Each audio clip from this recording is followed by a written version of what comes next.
Je vais juste revenir sur des propos qui sont, bah voilà, ça s'ouvre pas, qui sont quand même importants sur le rôle des services de l'État et du ministère des Sports sur cette thématique-là, en sachant que je vais juste allumer tout ça et ensuite. Souvent, comme le disait Monsieur Place, ça tient à des personnes, à des volontés, à un moment donné.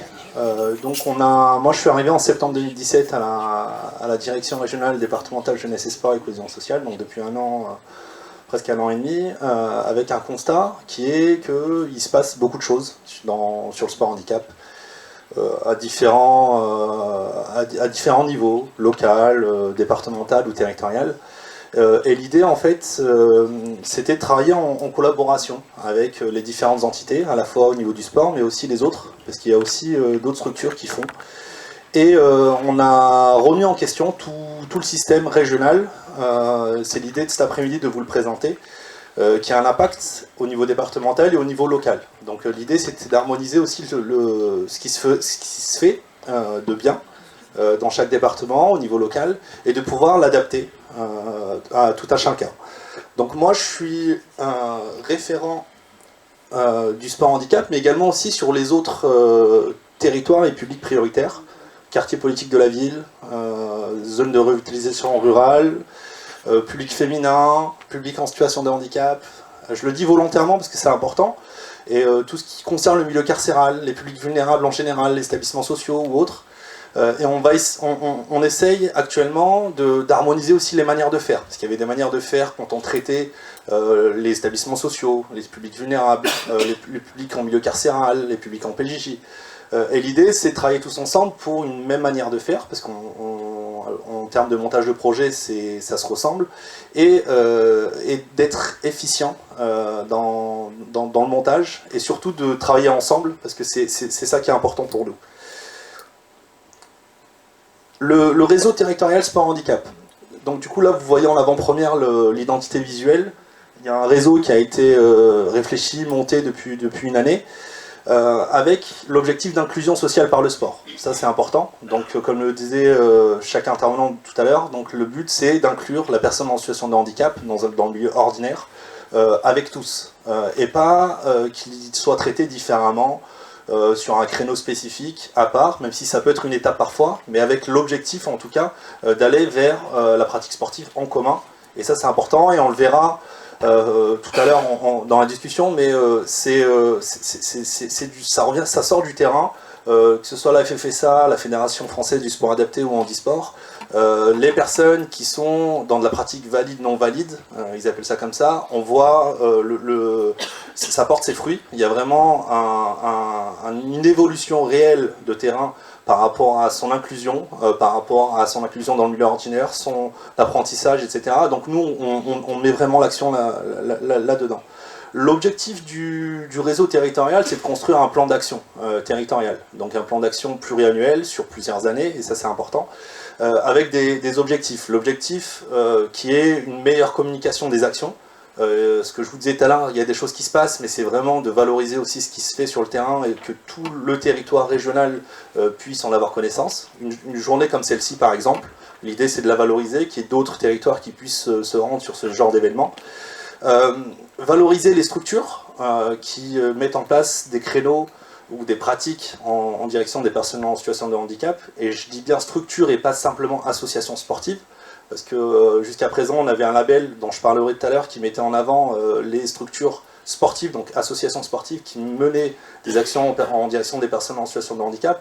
Là l'idée c'est vraiment d'ouvrir à tous, et ça c'est important, comme le disait Stéphanie, il y a différents milieux qui sont présents, qui proposent des activités sportives, c'est aussi de les valoriser.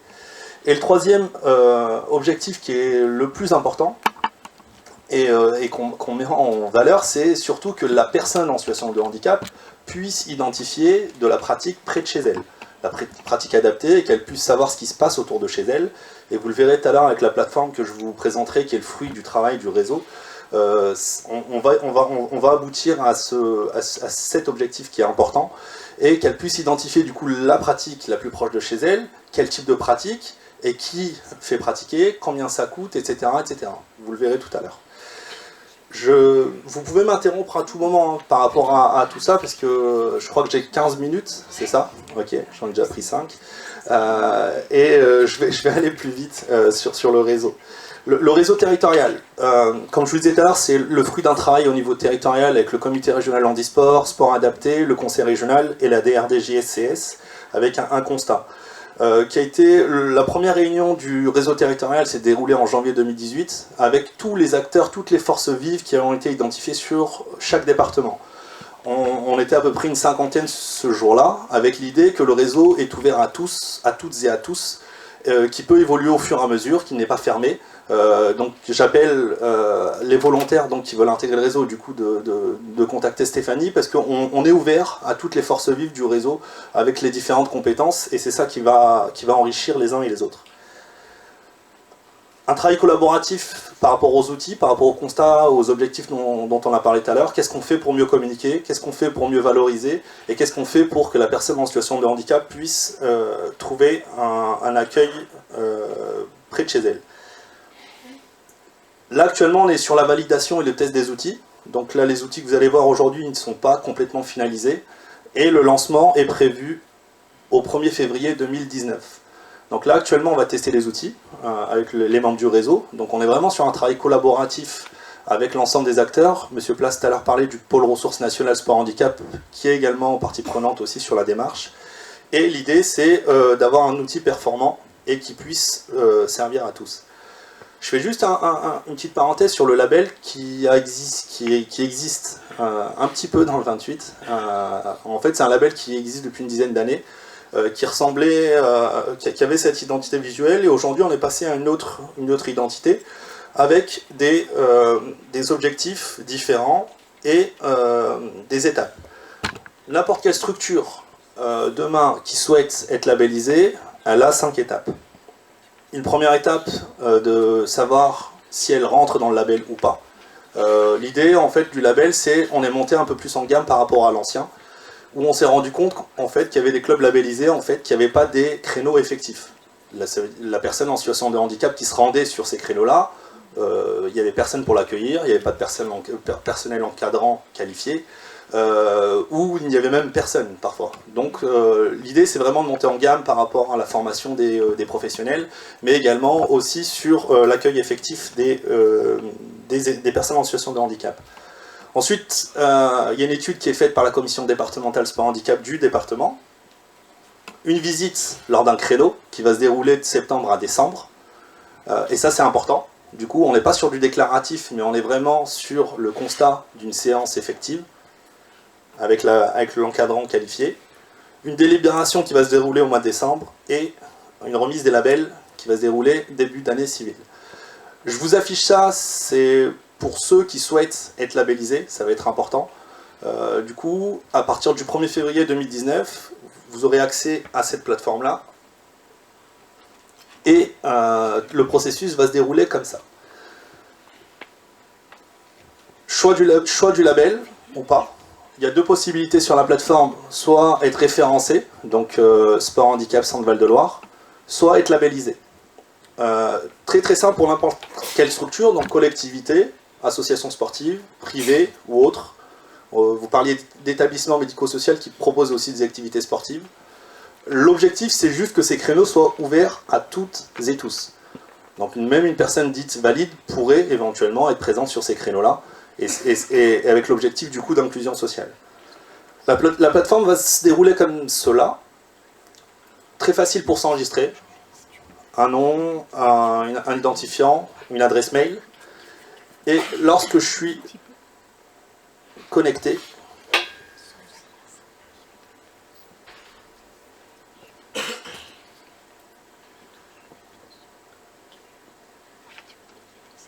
j'ai la possibilité de pouvoir m'enregistrer.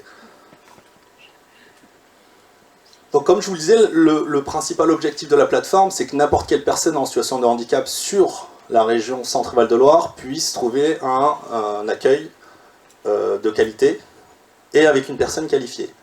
Du coup, sur la première page, directement, je clique dessus sur le premier lien, et on n'est pas à Orléans.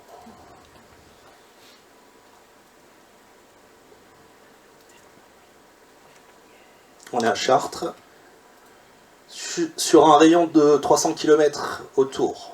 Donc on va mettre les... On a le choix en fait des différents types d'handicap. Auditif, moteur, psy et visuel. Donc selon mon type d'handicap, je vais rechercher une structure proche de chez moi. Et il y en a à Chartres, que j'ai créé hier, du coup. Ok. Et très simplement, en fait, vous allez voir en fait qu'on a une fiche en fait détaillée, le lieu de la pratique, le niveau de la pratique, à qui c'est ouvert, les contacts, est-ce que c'est compétition ou pas compétition, Monsieur Gélès tout à l'heure en parlait, le lieu, le coût aussi, parce que ça peut être aussi un frein pour la personne en situation de handicap également, donc le coût est affiché. Tous les renseignements sont sur la fiche. Est-ce que l'intervenant il est bénévole ou est-ce qu'il est professionnel, etc., etc. Donc ça c'est la fiche qu'on a quand on arrive. Moi je suis une personne en situation de handicap, un parent, un travailleur social aussi qui souhaite accompagner une personne en situation de handicap vers la pratique sportive. Ça lui permet du coup d'avoir cette fiche là. Savoir le lieu et pouvoir contacter directement la structure. Donc pouvoir se renseigner, s'informer, etc. Ça c'est la première possibilité. Je vous parlais tout à l'heure de communication également. Donc l'idée aussi c'est d'afficher toutes les actualités, toutes les manifestations sur la région concernant le sport handicap. Ça peut être, comme je vous le disais tout à l'heure, la conférence comme cet après-midi, mais ça peut être aussi une manifestation sportive. Des formations, parce que c'est très recherché, j'en parlais tout à l'heure avec des éducateurs sportifs qui recherchent des formations qualifiantes, etc. Là, on pourra tout afficher, que ce soit la BCDR, la QSA, le CQH ou d'autres formations, ou des formations mises en place par des fédérations qui n'ont pas forcément la délégation du sport handicap. Je pense au handball qui met en place des formations hand ensemble, qui peut être aussi affiché sur cette plateforme. Je vous montre rapidement comment référencer ma structure. Donc, je clique sur référencer ma structure. Donc, j'ai fait déjà la démarche de m'inscrire, de me connecter, et j'arrive à référencer ma structure. Donc là, on a les conditions d'utilisation, les différentes étapes dont on a parlé tout à l'heure, avec le calendrier. Le label a une valeur de 2 ans. Donc pendant 2 ans, on peut être labellisé avec une relance au bout d'1 an. Au bout d'1 an, vous recevez une première notification qui vous dit est-ce que vous êtes toujours à jour? Est-ce que vous avez toujours un entraîneur qualifié? Est-ce que les créneaux sont bons? Si vous répondez, vous validez, ça repart pour 1 an. Sinon, 2 mois de silence, on vous supprime de la plateforme. C'est le défaut qu'on avait aujourd'hui sur le label Sport Handicap qui durait 3 ans, où la structure était labellisée en 2015, silence radio pendant 3 ans, changement de dirigeant, changement d'éducateur, changement de créneau, etc. On n'avait pas forcément le retour. Là, au bout d'1 an, notification, s'il n'y a pas de retour, suppression de la plateforme. L'idée, c'est que toutes les structures qui sont sur la plateforme puissent assister au réseau aussi, dont je vous parlais tout à l'heure, que ce soit départemental, régional, avec des manifestations qui vont se dérouler 2 fois par an. Je vous montre rapidement, là je fais le choix. 2 choix possibles. Soit je suis sur l'annuaire, donc je me déclare, là on est sur le déclaratif, volontaire pour pouvoir accueillir des personnes en situation de handicap au sein de sa structure. Donc là, il n'y a pas de visite, on n'est pas dans le côté qualitatif du label, mais vous êtes identifié. Donc c'est un premier pas. Nous, on vous a dans la base de données, on peut vous proposer des formations qualifiantes, on peut vous proposer des manifestations comme celle-ci ou autres, on communique avec vous. Par contre, vous faites le choix d'aller sur le label, le niveau est un peu plus supérieur. Je ne reviens pas sur le cahier des charges, mais c'est créneau effectif, encadrant qualifié, créneau ouvert à tous. Ça c'est important parce que y a des créneaux qui peuvent être réservés juste à des IME ou à des ESAT. Là c'est des créneaux, ça veut dire que n'importe quelle personne en situation de handicap qui trouve le créneau peut se rendre sur un créneau et qu'il soit ouvert à toutes ces personnes-là. Qu'il ne soit pas exclusivement adapté à un établissement. Donc très simple formulaire. Quel département? Est-ce que je choisis label ou l'annuaire? le type de structure, association, structure privée, collectivité ou autre, le type d'handicap, le type de personnes pouvant être accueillies, des familles d'activités, donc qui sont affichées, qui peuvent être amenées à bouger encore. Description de l'activité, le mail, les coordonnées de la structure, l'activité, le coût dont je parlais tout à l'heure. Je passe très rapidement du coup. L'installation, je fais juste un focus là-dessus. Souvent, on a eu des retours de personnes en situation de handicap qui vont vers des clubs labellisés. Et en fait, on se retrouve avec des personnes qui ne peuvent pas accéder au lieu de pratique. Ils peuvent se garer en voiture, pas de souci. Le parking, il y a une place pour les personnes en situation de handicap. Et ensuite, pour accéder jusqu'au lieu de pratique, soit le terrain ou le gymnase, elles se retrouvent en difficulté. Donc là, l'idée, c'est d'aller beaucoup plus loin. C'est pour ça qu'on le soumet, et lors de la visite, on ira vérifier. Et on fera un rappel, s'il faut, à la collectivité en question, par rapport à l'aménagement du coup de l'accessibilité. Mais en espérant que ce soit le cas. Horaire et jours de pratique. Donc intérieur, extérieur, activité aquatique ou autre. Est-ce que c'est compétitif ou non? Parce qu'il y a des personnes en situation de handicap qui cherchent de la compétition également. Je le dis parce que ça peut paraître des fois anodin. L'intervenant, est-ce qu'il est qualifié? Est-ce qu'il est bénévole? Est-ce qu'il est éducateur sportif? Si c'est le cas, on lui demande sa carte professionnelle. Et ce qu'on a rajouté qui n'était pas aussi sur le label, c'est la motivation de l'association d'accueillir des personnes en situation de handicap avec le projet de développement du club. Et ça, c'est important. Que ce soit marqué noir sur blanc. Ça peut paraître anodin, mais c'est important. Quand on demande ça, c'est que c'est partagé avec l'ensemble des dirigeants, des bénévoles, du conseil d'administration, que c'est écrit noir sur blanc et qui souhaitent y aller. Quand je vous disais tout à l'heure qu'il y a des personnes que je rencontre aujourd'hui qui sont labellisées, des structures, et qui ne le savent même pas, ça questionne quand même sur le montage qui a été fait. Est-ce que ça tient à une seule personne, comme le disait M. Place tout à l'heure? Il y a une volonté d'un éducateur sportif de mettre en place le label. Il le porte, il le met en place, il l'obtient, et après ça s'arrête là. Donc là, nous, on veut aller plus loin, que ça soit vraiment marqué noir sur blanc, et que ce soit un projet associatif de l'ensemble de la structure. Et je finis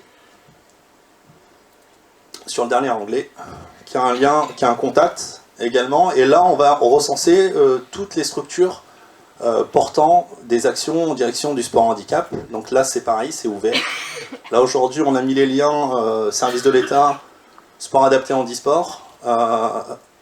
Jusqu'à présent, et je finirai là-dessus, on était beaucoup concentré sur sport adapté handisport. Ce qu'il faut savoir, c'est que de plus en plus, les fédérations prennent des délégations donc du sport handicap. En septembre dernier, il y en a eu 14 fédérations qui ont pris la délégation, et il va y en avoir de plus en plus. Au profit des Jeux Olympiques et Paralympiques 2024 qui vont arriver. Donc, et certaines fédérations déjà demandent la délégation du sport handicap. Donc nous, ce qu'on souhaite, c'est que l'ensemble des fédérations, que ce soit au niveau départemental, régional ou local, puissent intégrer le réseau, faire vivre le réseau et pouvoir nous amener du coup une plus-value en termes d'échanges, en termes de visites et pouvoir du coup alimenter au fur et à mesure.